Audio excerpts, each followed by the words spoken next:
بسم الله الرحمن الرحیم. simple future tense زمان آینده ساده. زمان آینده ساده. زمان آینده ساده به چی گفته میشه؟ یک لحظه بعد، یک دقیقه بعد، یک ساعت بعد، یک روز بعد، یک ماه، یک سال آینده گفته میشه. یک عملی که در آینده اتفاق بیفتد. عمل نشون میدهد که در آینده خدا کنه یک ثانیه بود، من اینجا هستم، اینجا آینده میشه. اونجا دیگه آینده میشه. عمل آینده را نشون میده.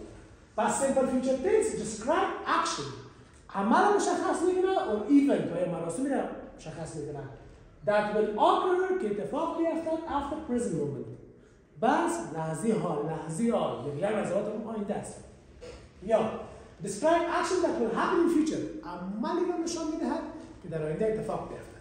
خب هدف از آینده ما شما چی است؟ هدف از آینده این است که ما شما یک صحبت هم آینده میگیم. مومنت چند لحظه بعد هم آینده.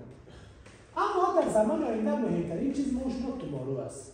تایم ما شماست tomorrow یعنی فردا. next week هفته بعدی، next month ماه بعدی، next year سال بعدی، next و غیره و غیره برای ما شما مشخص میشه. استراکچری اصلی از این مثبت subject و will shall است. will و shall چی معنی میده؟ یک داره will، یک داره shall. یا که از معنی ازش خواهد است. خواهد. shall بسیار کم استفاده میشه، برای I we اکثر استفاده میشه. برای I we استفاده میکنیم و فیزیکی کم نشون میده. will که از فیزیکی کم زیادتر نشون میده. اگر در کار ما شما میخوایم که 100% باید تو کار اجرا کنیم، 99% فیزیکش بالاتر است، چانسش بالاتر است. I will میگیم. اگر چانسش کمتر است، اگر میگه شد میره و اینش نمیره، موضوع میگیم shall. حالا subject ما subject I will. من خواهد ورک برای میگیریم work. I will work. من خواهد کار کردم in bank در بانک tomorrow فردا. من خواهد کار کردم در بانک فردا. یا بگیم she will clean the class. She will clean the class next morning. Next morning. او خواهد صبح را پاک کرد صبح بعدی. شما در زمانها از قبل خوانده بودیم هرگاه در یک جمله فعل کمکی موجود باشه. برای سوال نمودن بدون تغییرات فعل کمکی در کجا میاد؟ اول جمله میاد. پس ما شما چی بگیم؟ اگر میخوایم question form شروع کنیم، question form دیگه چجوری میکنیم؟ question form. Well shall plus چی؟ subject دیگهش verb کامپلمنت و last شم تایی داخلش هم عملی سوالیه. همینجوری I will work. When I work in bank tomorrow داخلش میگیم سوالیه. She will clean. چی میگیم؟ Well she cleaned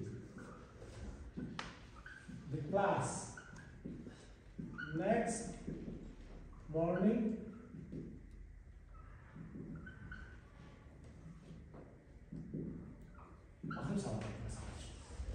اگر منفی میگیم منفی شما قانون چه بلد هستیم.